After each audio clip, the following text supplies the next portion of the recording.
Hello, everybody. Good to have you with me and with us, actually, because Taylor is, as usual, doing a great job, managing and conducting this Zoom meeting. Today is, I believe, Tuesday. I'm very happy to be here with you. It's been a long day, but here we are. And I guess tonight, not only am I going to inspire you, I think I'm going to have to inspire myself a little bit. So it's good. Ultimately, inspiration and motivation has to come from within. I mean, we can look for an outside mentor, teacher, guru, whatever you want to call it. You can get that outside sort of motivation or inspiration for a period of time, but you got to reach a point where you become self-sufficient, meaning that you have to motivate yourself internally. You have to inspire yourself internally, not like somebody has to do that to you. That's just for the purpose of getting you going. But once you actually got to a point that at that particular time, you have to be your own student, you have to be your own teacher. Because all the answers that you're seeking, everything that you're seeking is within you. They are within you from the moment you're born. Okay, that's what I believe. So that means that the answers you're looking for, whether or not it's your job, whether or not it's the person, your significant other, whether or not it's any kind of a phenomenon or actually event in your life, whatever it is that you want to happen, it's already there. You have to just access it. It's hidden. So our job is really not to learn so much as we need to unlearn. We need to shed all these layers, like an onion, all these layers, and let that perfection and that beautiful source of power, energy, divine, whatever it is within us to shine through, to come out. That's really more of what we have to do, as opposed to keep learning. Yeah, learning, getting, obtaining, gaining is good for a period of time. Then you come to a point that you have to start unlearn. Okay, let that perfection shine. That's really what it's all about. Okay, so anyways, tonight I have chosen a few pieces, each from a book. I have several books that I've read and studied over my life. So I've taken short segments, excerpts from 3 different sources. We're going to start with the first one, and then I want you to be proactive, or I should say interactive, both proactive and interactive. So I want you to basically help me. If you have any questions, ask your questions. If you have an experience that you want to share with me, go ahead and raise your hand. Let us know. And we give you the mic. You can talk about it. You can share your experience.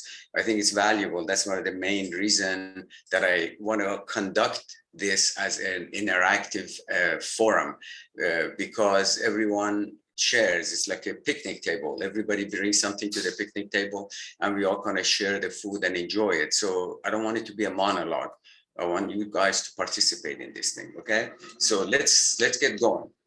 Okay, to your health and happiness. By the way, it's water mixed with vodka. No, I'm just kidding. There's no vodka. It's just water. Okay, so let me share screen with you first.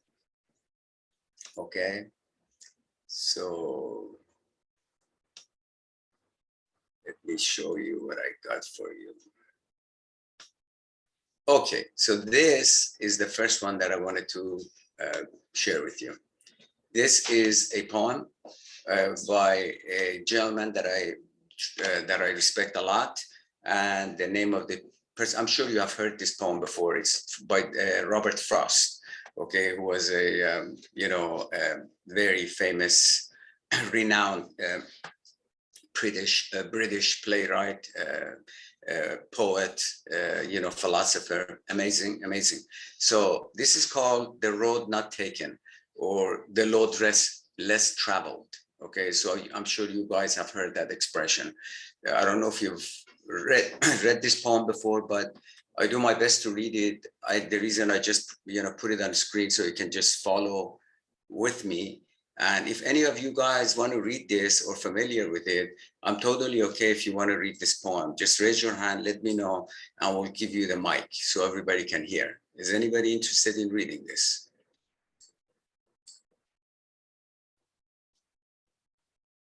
No? Okay, let's go. So, two roads diverged in a yellow wood.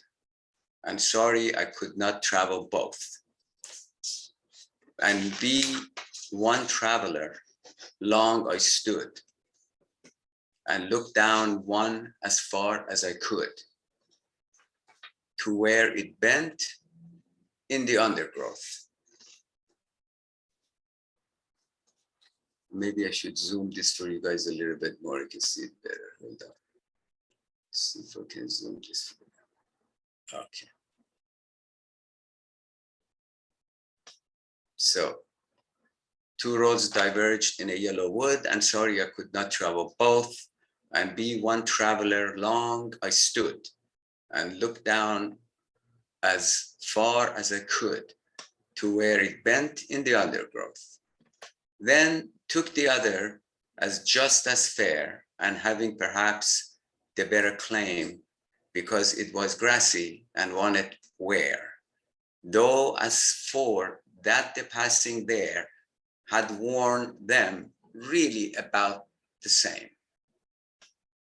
And both that morning equally lay in leaves no step had trodden black. Oh, I kept the first for another day. Yet knowing how way leads on to way, I doubted if I should ever come back. I shall be telling this with a sigh, somewhere ages and ages hence, two roads diverged in a wood, and I took the one less traveled by. And that has made all the difference. So, what is he saying in this poem? I mean, please share, but I share a little bit with you of what I think it says, unless any of you guys want to go ahead and tell me, what do you get out of this poem? What is the impression that you get out of it? What does that make you feel? Have you ever encountered a situation like this in your life, where you are at the crossroad, okay, and instead of taking the hard way, you took the easy way? How many times have you done that in your life? Without exception, many of us just take the easy way out, easy way out. Have you noticed that you have done something like that in your life? Have you later maybe looked back and said, oh boy, I shouldn't have done that. I should have taken the other way? Is this perhaps a habit of yours, mine, and many of us out there, that we just take the road more traveled by? We go on the road that is basically, the grass is completely worn out. There is nothing there. Everybody's stepping on it. Okay, and we just took that road. Why? Because obviously it's easy. A whole bunch of people have been on it, so that must be it. So Robert Frost in this poem is basically telling us that one of the things we need to do in our lives is, when we are at the crossroads, when we have to make a decision and we have different options, two or more or whatever, that we should always try to take the road less traveled. We've got to go on that path that not everyone is on it. Okay? Because when you travel on the road that everybody is on, it's like following the herd. And usually the herd ends up in a not such a good place, because group mentality and group thinking, tribal thinking, has gotten us into a lot of trouble. So in order for you to be successful, in order for you to reach your highest potential, perhaps you got to look at yourself and say, wait a minute, maybe I should go against the tribal mentality. Maybe I should go against or not step on the road that everybody is traveling on, that not go in the direction where the group, the most of the herd of sheep are basically going towards. Maybe I should go in a different direction. Maybe I should blaze my own trail. Maybe I should have the courage to go and try something else and go somewhere that very few people have gone. That's what he's talking about. And when you see at the end that he's talking, basically saying that, and I shall be telling this with a sigh, somewhere ages and ages hence, two roads diverge in the wood. And I took the one less traveled by. And that has made all the difference. Because if you travel by the road that everyone is on it, I guarantee you there's not going to be that much of a difference in your life. It will not make your life any better. It will not add any more joy, any more power, any more satisfaction, gratification to your life. It's okay, well, yeah, everything is just boring, just the same road, the same people, just basically routine all the time. And I go where everybody else is going. That's what we're talking about. Yes. So Robin says, wouldn't that be reinventing the wheel? Somebody's saying reinventing the wheel. Well, I'm not sure if I call it reinventing the wheel, but I do call it having the courage to be creative and do something completely outside of your comfort zone. That's what I'm talking about. That's what he's talking about. Reinventing the wheel. If it is a scientific project that is supposed to be done in certain way, as an example, if you're putting a machinery together that you have an instruction manual for it, absolutely you got to follow the instructions and do it exactly like everybody else does, or like the instructions tell you. But life is not like that, Robin. Okay, life is dynamic. Life is not science. Life has surprises. Life is unpredictable. Life, everything is in chaos, or at least it looks like it's a chaos. There's an order in the chaos, but it's chaotic. And in a dynamic situation like that, you have to be your own creator. You have to be the creator. You got to create your own path. You got to blaze your own trail. You got to show your individuality and uniqueness of the person that you are, and with your own unique talents, skill set, and abilities. You need to create your own way. No, that's not reinventing the wheel. That's actually having the courage to do something completely different because it's in your heart, because that's something you gotta do. I hope I answered your question. Okay, so since nobody's sharing or wanting to say anything else about this poem, let's go to the next one. Okay. Oh, Raman does want to be able to speak, so go ahead. Let me allow.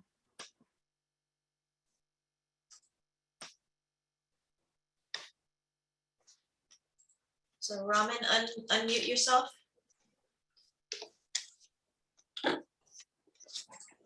No, I just wanted to say that the answer kind of was satisfying to me. Hi, Ramin. Hi, Mr. Sam. How are you? I'm good, buddy. I'm good.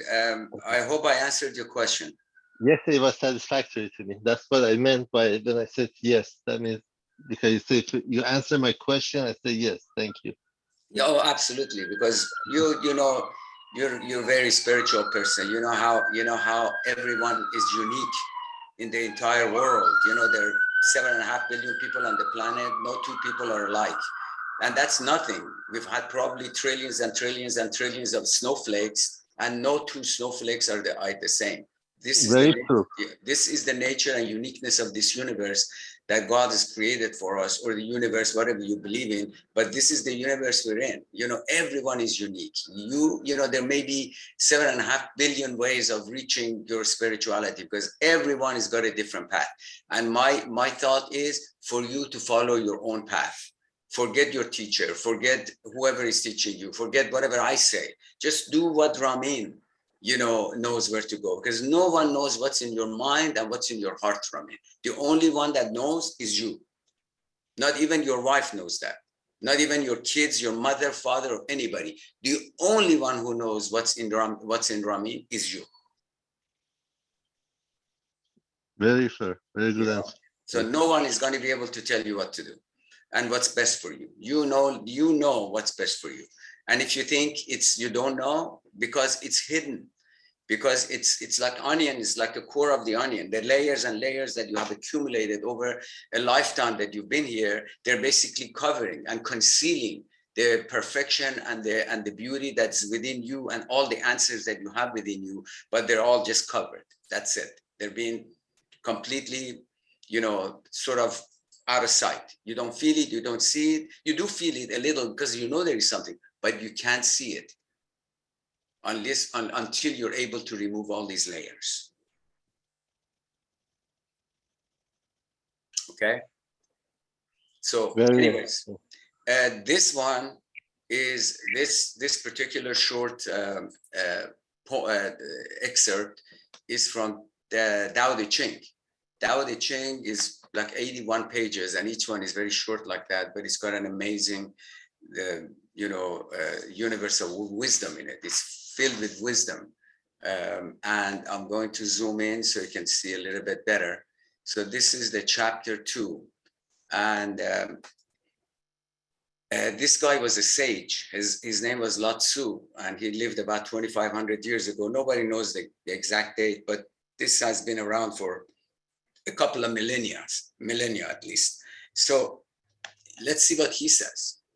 He says, when people see some things as beautiful, other things become ugly. When people see some things as good, other things become bad.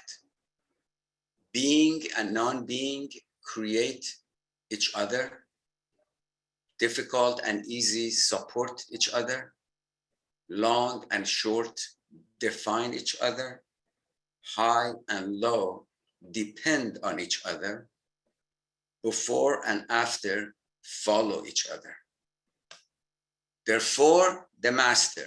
Now, who's the master? Is you. When he says the master is you, he, she, doesn't matter. Okay? It's just you are the master. So he's saying it to you. If you are a master, this is what you have to consider. Therefore, the master acts without doing anything. And I will define that. I will tell you what it means by doing anything. It's, oh, Sam, I'm not doing anything and I just acting. Isn't it like sort of like a oxymoron? No, I'll explain it better. Act.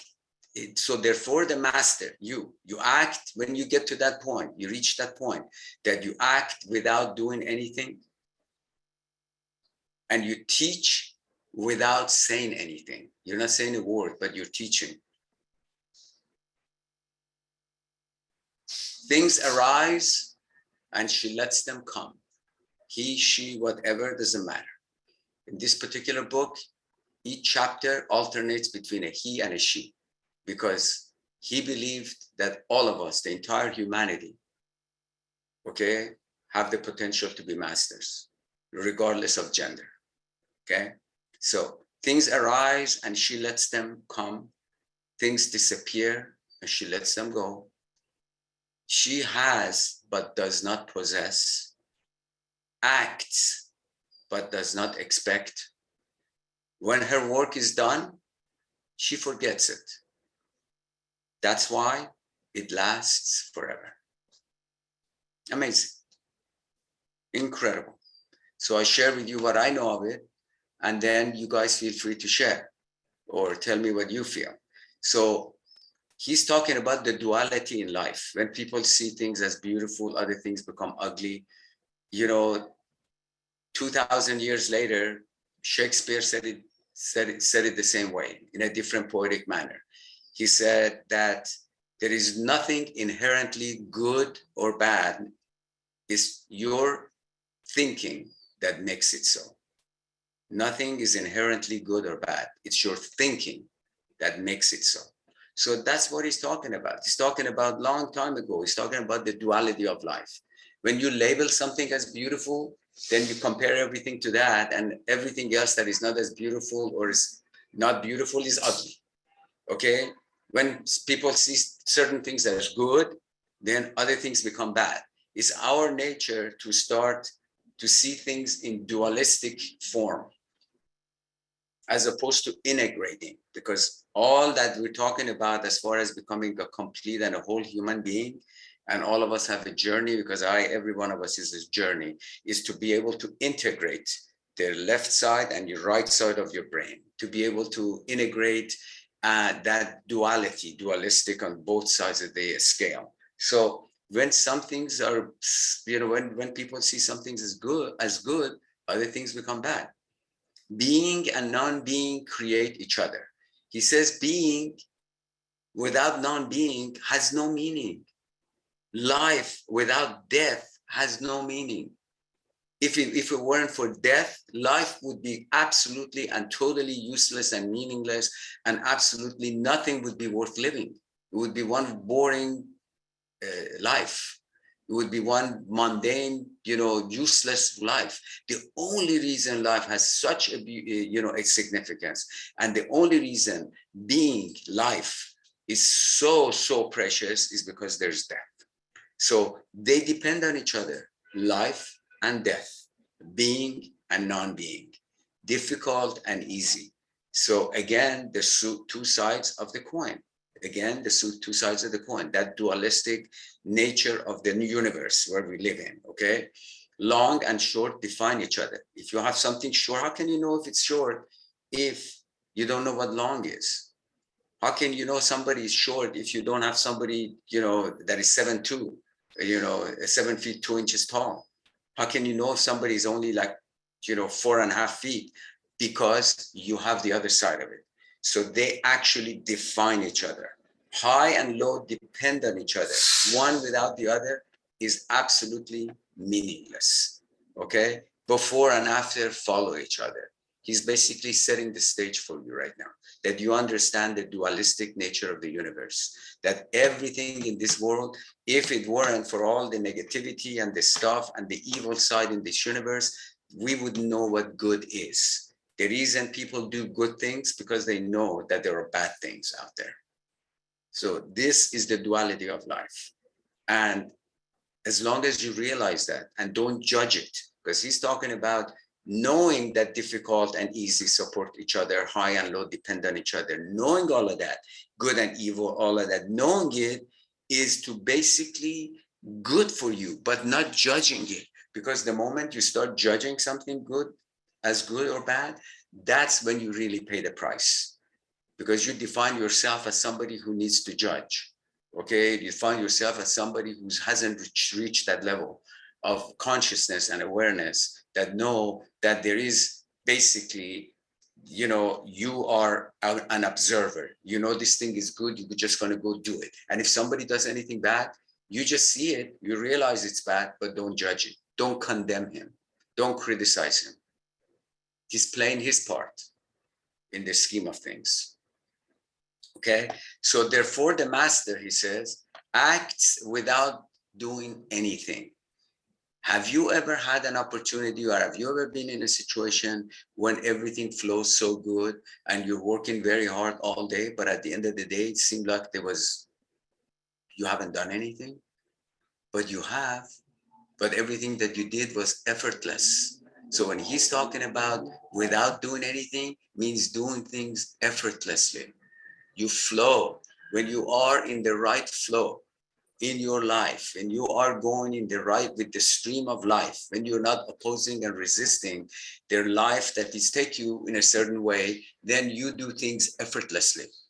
If you like a job that you enjoy your job, whether it's be real estate, whether it be sweeping the streets, whether it be a salesman, whether it be a minister, whether it be, a housewife, a teacher, it doesn't matter. When you enjoy what you are doing, when you do things effortlessly, when you are in the flow that is aligned with your existence and your being and who you are, things happen without you trying.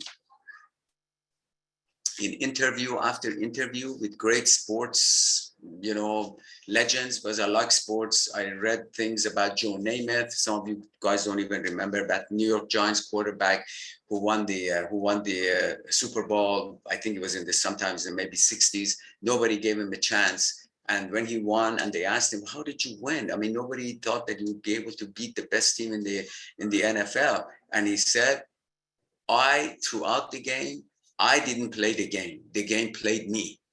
He said, the game played me. He says, when I was throwing the ball, I wasn't even throwing it. It was life throwing it, because I was just doing things and there was no effort on my end. I wasn't trying. I wasn't judging. I wasn't trying to get it. I just played it because I wasn't in control. I allow life. I allow that energy to carry me. That's what he's talking about. So when he says acts without doing anything, means you do things in the flow, means you follow what's in your heart, means that you are doing something that you love. When you do that, you just flow. You act as if you're not doing anything. And he says and teaches without saying anything. I don't know about you guys, but when I was a little boy, I remember when my dad got mad at me at times, or my mom, they just looked at me in a certain way. They didn't say a thing, but I got the biggest lessons in those looks. Okay. Then instead of them, trying to lecture me, all the lecturing and talking and all was basically useless. All the times that they didn't say nothing, I learned. So that's very powerful when he tells you that he teaches without saying anything. That's a true teacher. Okay. And it's not like all the time, but I mean, you have to learn that. You got to know that the most powerful way of teaching is not saying, just communicating with your heart and soul and your thoughts and your look, facial expression. Okay. The neuro-linguistic programming, NLP, is now proven that almost 90% of human communication is non-verbal. Non-verbal. It's not in the spoken words. It's in your facial expressions, the body language, the gesture, how you say things, not what you say. It's called tonality. So all of that comprises the majority of the human communication. So back then he knew that it was important to teach people without even saying anything. Okay. Things arise and she lets them come. That's when you allow things to happen without judging, without complaining, without criticizing, and you embrace everything as it is, and you accept it into your world. Okay, that's when things arise and you let them come. You don't fight it, you don't resist it. I know it's hard, but he's saying if you do that, you're just going to do yourself a big favor, because you're not going to get stressed out. The things are going to happen. Yogurt is going to hit the fan. Okay, sooner or later, like they say, your life is basically a challenge, a problem. Either you're in a problem, or you're just coming out of a problem, or you're heading toward a problem. Call it a challenge, doesn't matter. But it's a constant challenging us with different lessons. Okay, and then we have to pass these lessons. So what he's talking about, things arise and you let them go. Things disappear and things arise and you let them come. Things disappear, you let them go. Just let them go. Okay. And then she has but doesn't possess. That's very powerful stuff. Okay. It's talking about having. There's nothing wrong about having a nice car. There's nothing wrong about having a beautiful home. There's nothing wrong about having a lot of money. But what's important is don't feel that you possess them. Don't be thinking that you're going to live forever and this is your money. It's not your money. You're just renting a place on earth. You are just getting this money for a temporary part, 70, 89 years that you're here to play with. You don't possess it. And he's talking about that. Learn how not to possess things, but there's nothing wrong with having them. If you buy a brand new car and then you park in the garage and never take it out because you think people are going to ding it, that's possession. That's not having. Okay. If you have a beautiful home, but every time something happens inside and a scratch on the wall, you go bananas, that's possession. That's not having. Okay. So he's talking about ability to have, but not to possess, right? Yeah, big distinction, right? To have, but not to possess. Not thinking that it's all mine and it's going to be mine forever. No, you're just renting it, right? Okay. Acts, or you act, but doesn't expect. Very, very powerful stuff. Every people, every person, or most people, I should say, the majority of us, almost everybody, we act, but we have expectations. Oh, I'll make a call for you if you do that for me. I give you the money if you do this for me. Okay, I do that. Tit for tat. Okay, I have expectations. Okay, I do something for my kids and I expect them to they act in a certain way. I want them to call me regularly. If I don't, I go crazy. I want them to do certain things for me, and if they don't, you go crazy. I want them to talk to me in a certain way, and if they don't, I go crazy. Your wife, your parents, doesn't matter. Expectation. Okay, you weren't invited to a wedding and everybody else that you knew was invited. You expect. Every time you expect, you're going to get disappointment, because disappointment invariably follows expectation. And every time you disappoint yourself, a little of you dies. A little of you dies, because disappointment makes us grow old. So we want to avoid disappointments. How do we do that? Try not to expect. Try not to have expectations, but do act. And there's nothing wrong with having as much as you want, as long as you don't expect. When the work is done, she forgets it. That's why it lasts forever.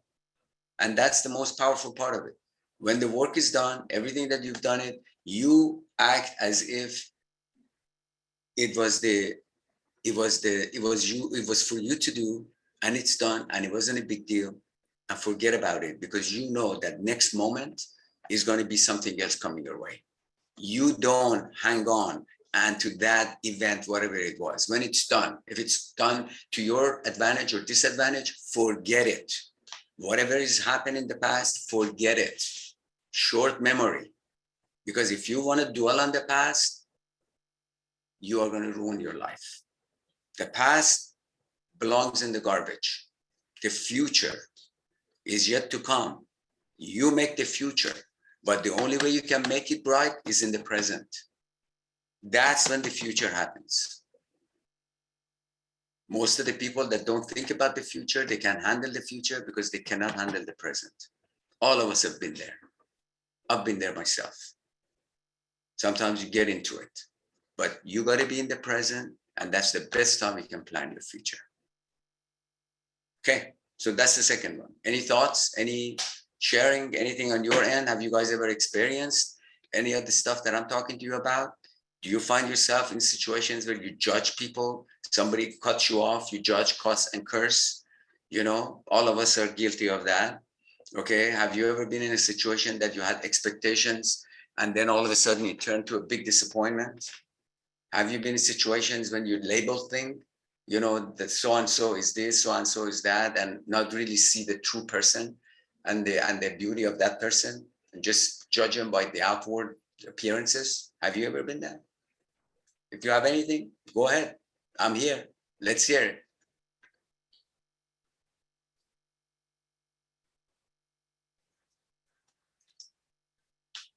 Okay, so I guess tonight, two things happening. Either I am doing a fantastic job, so I'm answering all of your questions and there's nothing there in your mind, or you guys are basically very lazy and you do not want to be involved, or shy.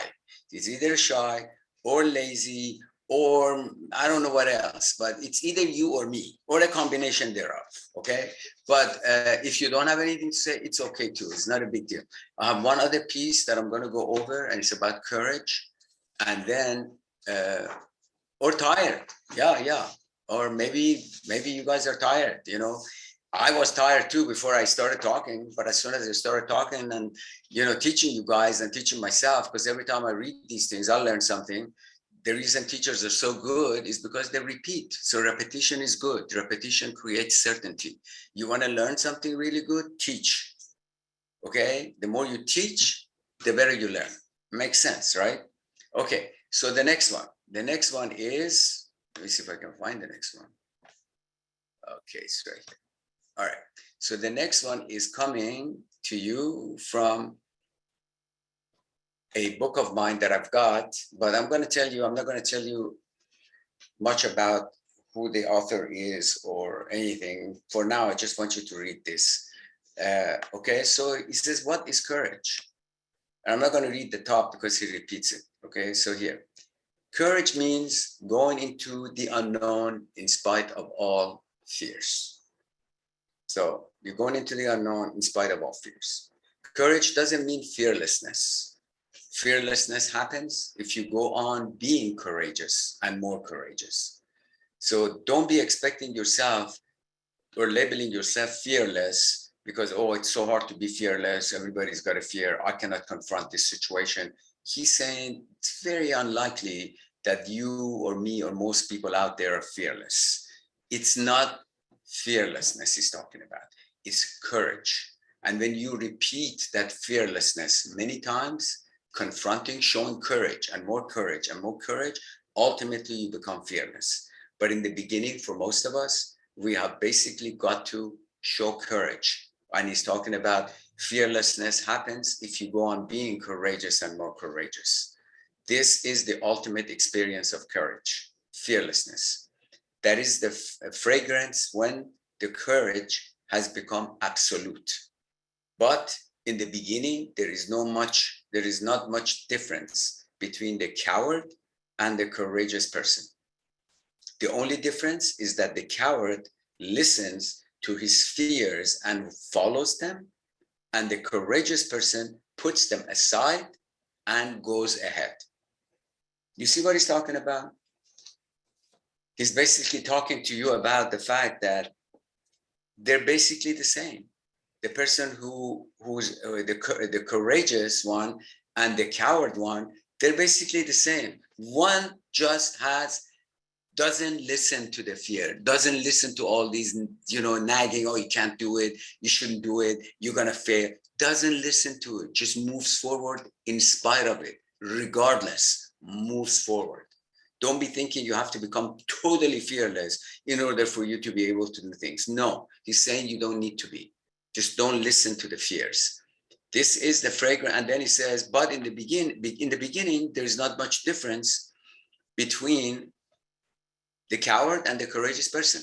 The only difference is that the coward listens to his fears and follows them, and the courageous person puts them aside and goes ahead.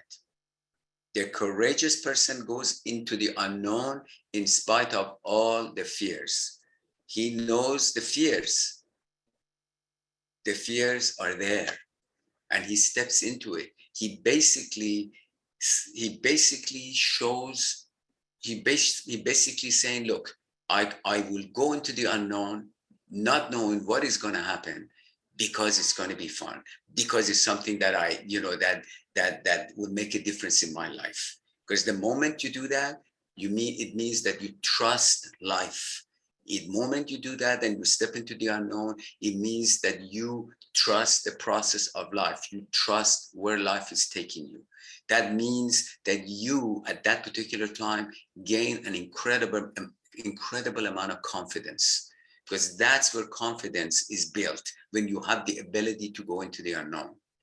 It's very easy to stay in your comfort zone all the time, because in that situation, you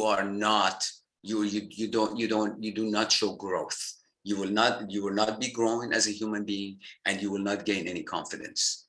As long as you stay within your comfort zone, as long as you're basically in an area where everything is supposed to be where it's supposed to be, and things are going very easy, and you're not trying anything new because you're afraid to fail, well, guess what? By failure to act, you're acting to fail right there and then. And he's saying to you that when you step into the unknown, in spite of all these fears, you know they're there, but you still step into it. And it shows you the trust, and it gains and builds your confidence. If you want to lower your confidence, just stay where you are and even not try anything. You definitely kill your confidence, because life says you don't trust me. Okay, the penalty for that is you ain't got no confidence. I'll take your confidence away from you. That's how it goes. Because every action has a consequence. Every non-action has also a consequence. Okay, so right so far? And then it says, when you go into the uncharted area, like Columbus did, there is fear, immense fear, because one never knows what is going to happen. When Columbus came to, cross the Atlantic Ocean and came to this side of the world, there was the talk that one, Earth is flat and you may actually fall off the edge.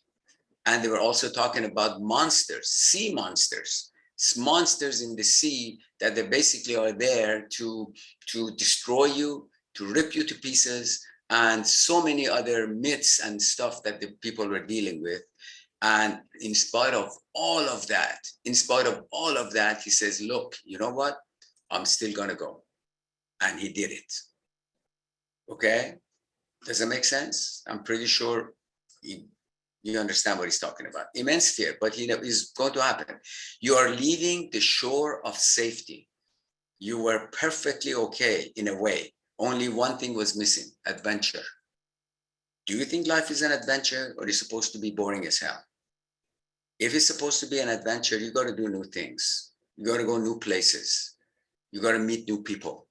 You got to read new books. You got to experience a new life. You got to go into the unknown. You got to go into areas where you absolutely know nothing about. That's when the life becomes an adventure. Remember, we're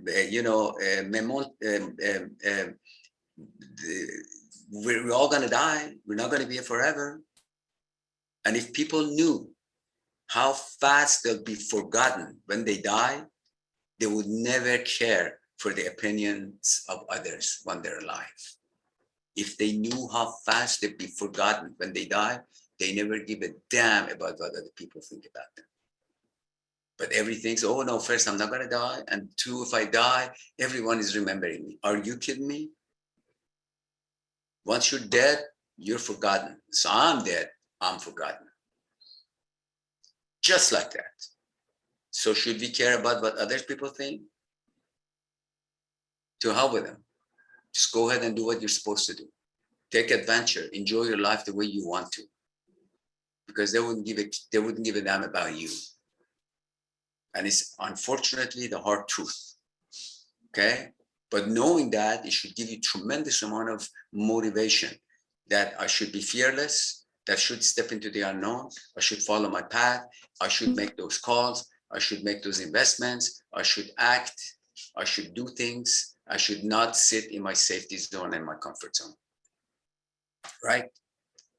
So it says, going into the unknown gives you a thrill. The heart starts pulsating again. Again, you are alive, fully alive. Every time you do that, every time you step into that zone of the unknown and adventure, and when your heart starts pulsating and pounding, every time you do that, you become alive. You're actually adding years to your life. You're adding more joy to your life. Every fiber of your being is alive because you have accepted the challenge of the unknown. Every fiber of your being comes alive because you have accepted the challenge of the unknown. And if you look at it, all the great inventions, all the great discoveries, all the great things that humanity has ever done, they were all done in the face of the unknown. They had no idea, these great inventors and discoverers, they had no idea what they were stepping into. They just trusted it. They just trusted life and they wanted to show courage. Okay, so to accept the challenge of the unknown in spite of all fears is courage. The fears are there, but if you go on accepting the challenge again and again, slowly, those fears disappear. The experience of the joy that the unknown brings, the great ecstasy that starts happening with the unknown makes you strong enough gives you a certain integrity, makes your intelligence sharp. He's putting a whole bunch over here. It's packing a big punch in just a couple of sentences. Okay, says if you go on accepting challenge again and again, slowly, those fears disappear. Every time you take up on challenge, the fears step back. Every time you step one step forward, fear steps back, 2 steps back. You step 1, it steps back 2. Okay, this is the nature of the power and the confidence that I'm talking about. This is the nature of you facing the challenge and going into the unknown. This shows he's talking about how that when you do that, that sense of ecstasy and joy surrounds you. It makes you sharp. It makes your intelligence, your intellectually, you become a lot more keen and sharp. And more importantly, it gives you the sense of integrity, wholeness. You're not fragmented, because when we're strong, when we're whole. Okay, the moment we're integrated, pieces all over the place, mind scattered, body all over the place, we don't know where we are, we don't know anything. The moment you lose integrity, that wholeness, is when you essentially lose your confidence. And when you step into the unknown, you gain that sense of confidence, your integrity. That integrity is very important to your success. And that is talking about. It gives you certain integrity, makes your intelligence sharp. For the first time, you start feeling that life is not just a boredom, but an adventure. Question: how many times have you felt in your life that you were really in an adventure, not in a boredom? How many times? How often do you feel that? Do you feel that every week, every month, every year, every decade, every half a century? How has that been for you? When was the last time you felt adventurous? When was the last time you felt that you're stepping out of your comfort zone? When was the last time that you're, showing courage in the face of fear? You don't have to tell me, think for yourself. But if you want to share, it would be nice, because we only got about 10 more minutes. And as soon as I'm done here, if you guys have anything to share, please do. If not, I've got all that I wanted to say. So let me finish this up. So the experience of joy that the unknown brings, the great ecstasy that starts happening with the unknown, makes you strong enough, gives you a certain integrity, makes your intelligence sharp. For the first time, you start feeling that life is not just a boredom, but an adventure. Then slowly, fears disappear. Then you are always seeking and searching for some adventure. After that, when your fears start to disappear, then you always be looking. It's like you're seeking more adventure. You're seeking something, something that will give meaning to your life, that brings some joy to your life, that will bring confidence and integrity to your life, because it will taste good. You'll like it, right? But basically, courage is risking the known for the unknown. It's very comfortable. You're sitting at home, you have your, $5,000 a month salary, you're watching your TV, you're going, a couple of trips a year for a couple of days, with your family. You go to Costco, do your shopping, you come home, eat, you sleep, get up in the morning, do the same thing, and you go through the whole entire 60, 70, 80 years of your life. But in reality, you just lived 1 year, 80 times over. But some people live 80 years, they live 80 years. Every year is different. Every week is different. He's talking about, when are you going to step out of your comfort zone? Are you just happy to sit back and get your money to just have a mundane life? Or are you going to show courage in the face of fear and step into the world that you've always been dreaming of? Whether or not it was to become a real estate investor, a landlord, a musician, a scientist, head of a big corporation, a businessman, open a business of your own, have an ice cream parlor, in Maui, Hawaii, whatever it is that is in your heart that you always dreamed of, that's what you got to go for. If you fail to do that, then you have basically wasted a lifetime. Will you get it back? I don't know. Will we ever come back? I don't know. Some people say you are, some people say you're not. Either way, you're screwed. Because if you're not coming back, then we wasted a lifetime and we did not appreciate the life in its whole beauty and adventure. And if we are coming back, well, we're going to get the same lesson until we learn it. So you're going to have to go through the same lesson life after life until you learn courage, until you learn what to do and how to go about what it is, what's in your heart. And you go and chase the passion that you always wanted, the vocation, the profession, the business that put in the work that you were born to do. And you're doing something completely different. Until you learn that, you're going to get the lesson repeated time after time. And if it's only one lifetime, okay, well, then there goes one lifetime totally and completely wasted. Might as well enjoy it, just one lifetime. You ain't going to get it back, and you're not going to get a chance to repeat it. Either way, wasting a lifetime is not a good idea. Either way, bowing and surrendering to fear, okay, and not having the ability to show your courage is not a good thing. It's not what you put here to do on earth, right? Okay, so, but basically courage is risking the known for the unknown, the comfortable for the uncomfortable. Arduous pilgrimage to some unknown destination. You're basically going, he says, it's like a pilgrimage and it's going to be hard, but you're going to an unknown destination. That's where the beauty of life is. That's when you make something great out of yourself. One never knows whether one will be able to make it or not. He's talking about when you step into the unknown. You don't know whether or not you're going to make it or not, right? You don't know. It is gambling, but only the gamblers know what life is. So you want to really feel life? You want to know how beautiful life is? Become a gambler.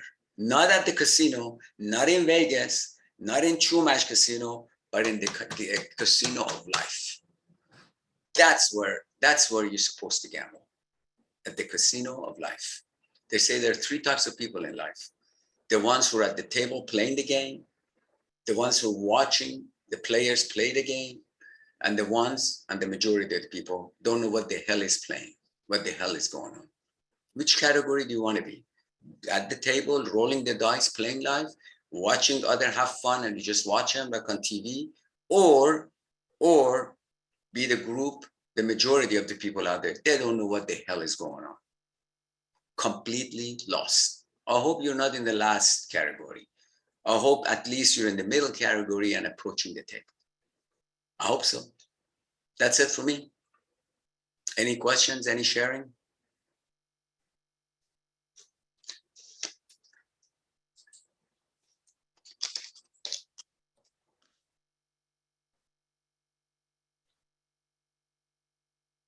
Okay, guys, thank you so much for being with us.